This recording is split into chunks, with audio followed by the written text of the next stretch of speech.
Degree pass అయితే 50,000, PG pass అయితే 1,00,000, PhD pass అయితే 2 లక్షలు, ఇంటర్ పాస్ అయితే 25,000, 10వ తరగతి పాస్ అయితే 10,000 ఇస్తామన్నారు. ఒక రకంగా ఇచ్చిండ్రా?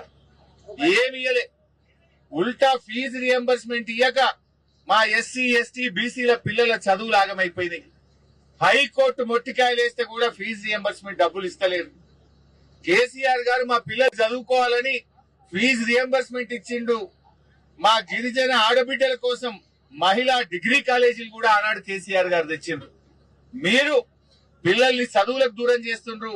పిల్లలకు కనీసం ఫీజు రియంబర్స్మెంట్ డబ్బులు ఇవ్వకుండా పిల్లల్ని మోసం చేస్తున్నారు. సంత్ సేవాలాల్ మహారాజ్ కార్పొరేషన్ పెట్టిండ్రు.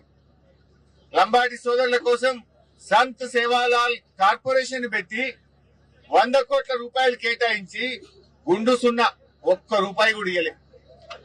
ఆ సేవాలాల్ మహారాజ్ యొక్క గౌరవాన్ని ప్రతిష్టను దెబ్బతీస్తున్నారు మీరు. సంత్ సేవాలాల్ మహారాజ్ గారి పేరిట కార్పొరేషన్ పెట్టి బడ్జెట్ లో 100 కోట్లు పెట్టి ఒక్క రూపాయి కూడా ఇవ్వకపోతే ఎస్టీల మీద మీ ప్రేమ ఏ పార్టీదో అర్థమైతలేదా?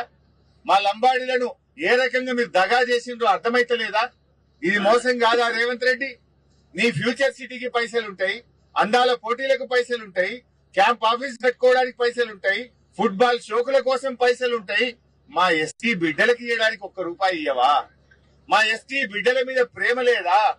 మా లంబాడీలను మా గిరిజనులను మోసం చేస్తావా? నీ మనమడు నువ్వు ఫుట్బాల్ ఆడడానికి 100 కోట్లు పెడతావు.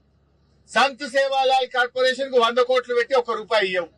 అంటే నీ మనమని మీద ఉన్న ప్రేమ ఏందో, మా లంబాడి మీద ఉన్న ప్రేమ ఏందో అర్థమైతలేదా? 100 కోట్లు పెట్టి ఫుట్బాల్ ఆడతావు, మొత్తం లంబాడీలకు 100 కోట్లు పెట్టి ఒక్క రూపాయి ఇయ్యవంటే రాష్ట్ర ప్రజలు ఏమనుకోవాలి నిన్ను?